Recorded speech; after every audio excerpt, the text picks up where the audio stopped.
Hi, everyone. I'm Christine Tulley, President and Executive Writing Coach at Defend, Publish, and Lead. Welcome to episode 181, When an Old Project Comes Back.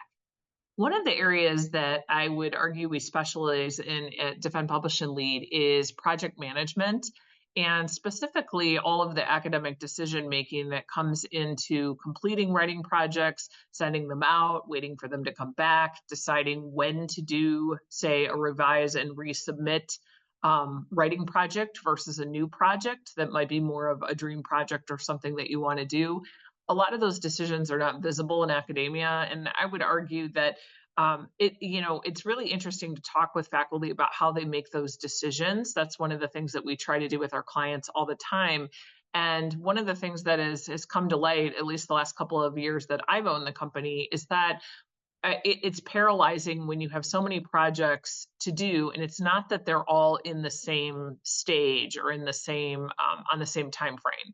So I think a lot of the way academics treat writing projects is that they might have a list, like I have these 7 projects I want to do, or these 5, but we have old ones going, we have old projects coming back. So for example, if you submitted, say, a grant and you had to wait 9 months and then you just found out that you got it, but now you have to submit all this new material.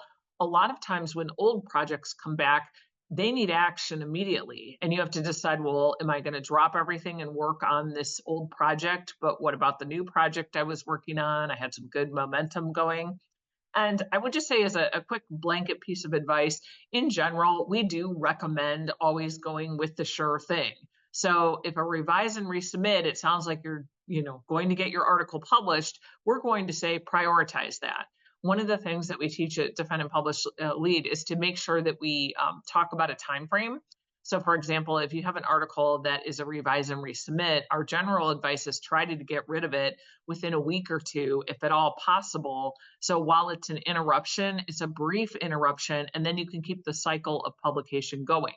All of us know that editors change, reviewers change, reviewers come, reviewers go. So waiting too much longer for some of these old projects and when you're thinking about submitting them usually doesn't help you at all. Like there can be a case, this has happened to me that a long time ago, maybe 20 years ago in my career, I actually waited on a revise and resubmit, not terribly long, but a couple of months. And in that time change, the person who had decided to do the special issue of this one journal ended up deciding not to edit it, and they took the pieces they had and put them in future issues, but they weren't going to take any of the ones they didn't have. So I got burned in that way. I did place it somewhere else, but it was extra labor to do that. So what I'm going to do today is talk through how an old project showed back up on my radar and how I'm going to deal with that in terms of my specific summer projects.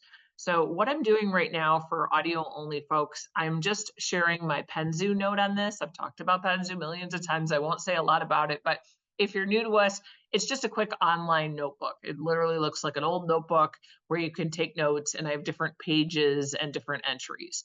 So one of the things that's on screen right now is my list of writing projects that initially said, what are some writing projects I want to make sure that I'm finished with by, I think it was August 1st, maybe. And so I've updated the title to now say, what are projects that have to be finished by August 15th? And then I always have an as of day, like when was the last time that I made this note? So one of the great things for me, if I'll say on a Penzu note, writing projects that need to be finished by August 15th as of 6/19/24, for me, it's really helpful because then I can find things easier because I can search by multiple days. I could search by multiple words. I can search by August 15th if I want to see what's everything I said was due August 15th and so on. So helpful tip if you're using Penzu. But what I'm doing right now, so I'm going to actually do this live on the podcast, is I'm just looking at the list of the projects that I said I was going to do before I got to, I can't remember if it was July 15th or August 1st. And I have some of these crossed out because some of them have now been completed. But at the time that I was doing this, when I made this list initially in the spring, I had 5 different writing projects that I was going to work on. Some were shorter, some were longer. One was a full manuscript submission to get a manuscript into a press's guidelines. They've accepted it, they're ready to go. I have basically all the final cleanup to do on that. So that is one of my projects that will happen this summer. That is one of my priority projects. I had an article revision, which I've already turned in for an edited collection. I had a chapter in the edited collection, so I've already turned that in. I have an article that is about graduate student writing that is half drafted. It's been half drafted for a while. This is a project I've been wanting to complete, and I fully expected to complete it this summer. I'm still going to really work hard to do that, but I'm knowing, and so this is where academic decision making comes in. I know that there's a chance I may not get this one. I may not get it in this summer. So my new day, I'm just going to put like a backup date in a bracket next to this note.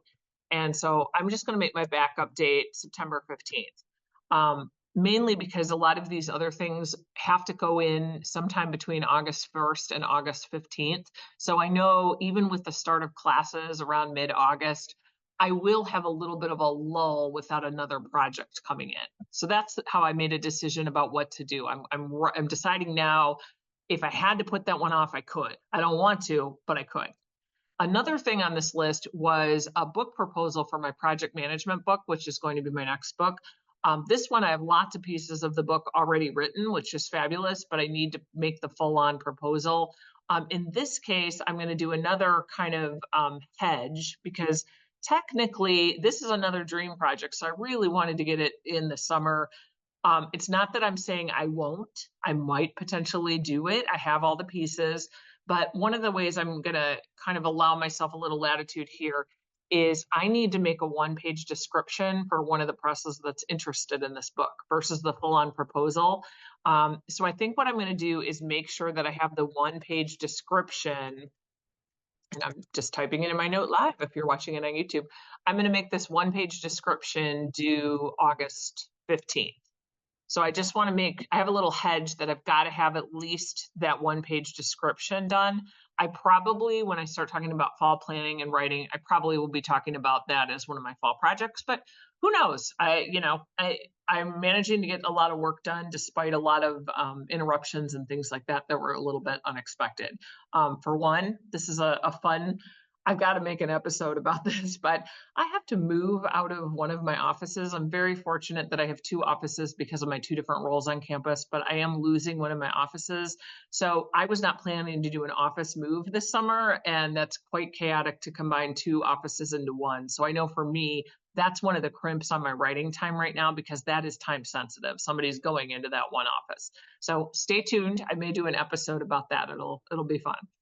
A couple other things that I had listed here. I had a draft. One of my other projects that was listed was a sabbatical article for Inside Higher Ed. I'm happy to report that that is out. So I'll put a link to that in the show notes, because a lot of people I know have been listening to our real life sabbatical podcast series.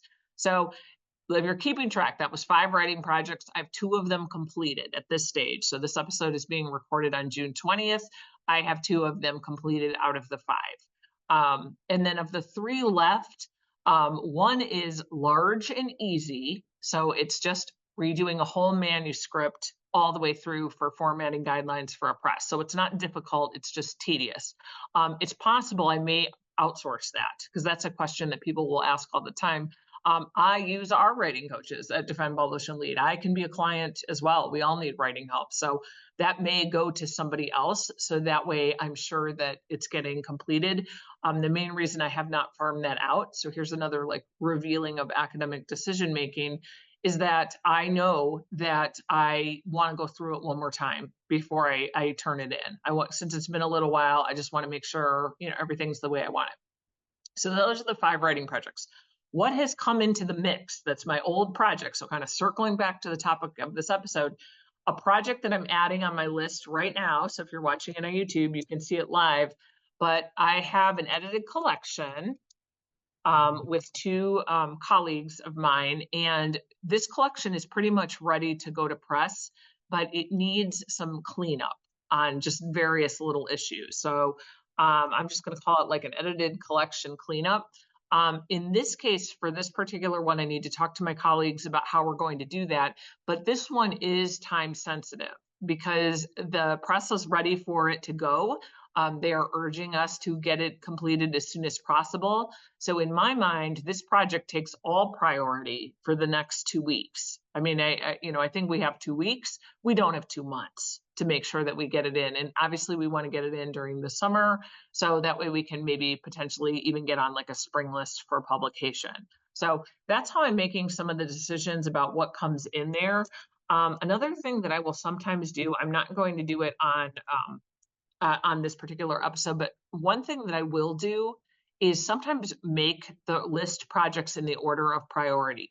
I did not do that purposely for the summer. So here's another academic decision-making piece.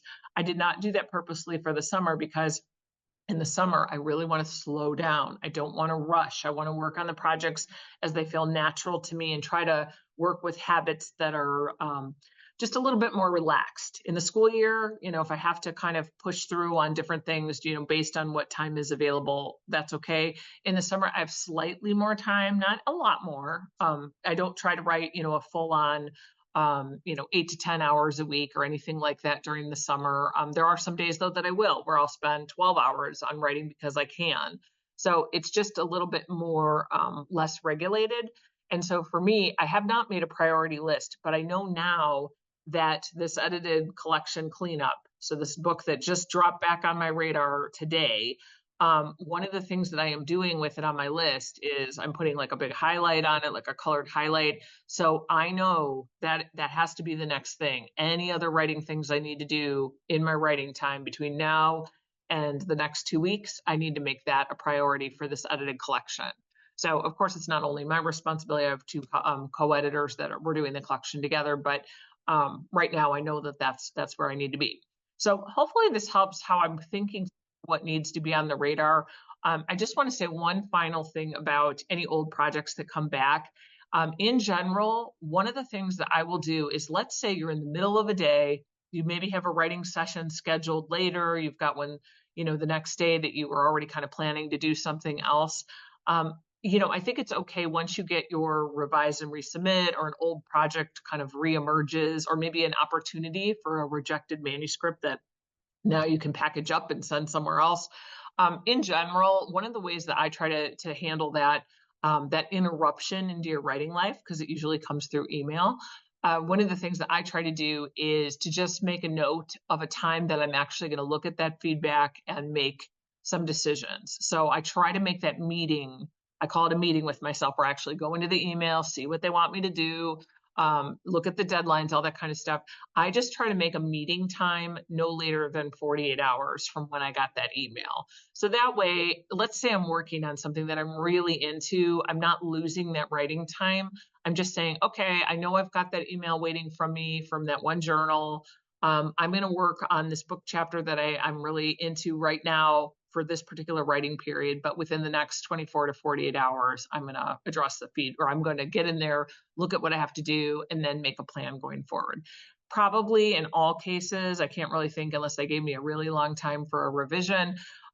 In almost all cases, I will then make whatever that revise and resubmit is the priority project until it's complete, and then I'll go back to what I was working on. So another helpful tip, and the final one for today, would be to leave some notes where you left off on the project that you were writing before you got interrupted with an old project.